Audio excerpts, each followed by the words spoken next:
Problems آ رہے ہیں ہماری اب انڈسٹریلائزیشن کے اندر، تو وہ ساتھ ساتھ ہمارا چلے گا.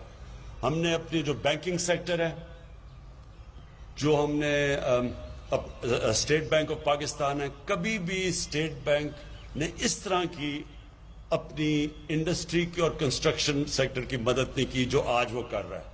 وہ بھی کانسٹنٹلی آپ کو فیسیلیٹیٹ کر رہا ہے آپ کے لیے آسانیاں پیدا کرنے کے لیے.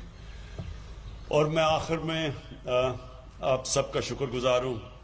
میں جو پاکستان کی جو انڈسٹریلسٹ یہاں بیٹھے ہوئے ہیں، آپ کو پھر سے آخر میں شور کرتا ہوں کہ ہمارا انٹرسٹ یہ ہے کہ آپ جس طرح ایک تو 60s میں انڈسٹریز کو پوری طرح پروموٹ کیا گیا تھا اور اس کی وجہ سے پاکستان آگے نکل گیا تھا سارے خطے میں، اسی طرح اب بھی ہم آپ کو کریں گے. میری ریکویسٹ صرف آپ کو یہ ہے کہ جو آپ کا لیبر ہے، جو مزدور ہیں، ان کا ساتھ ساتھ جیسے جیسے آپ کی حالت بہتر ہوتی جائے، مزدوروں کو آپ نے نہیں بولنا، ان کے لیے بھی آپ نے ان کی بھی سیلریز کا آپ نے دھیان رکھنا ہے. بہت بہت شکریہ.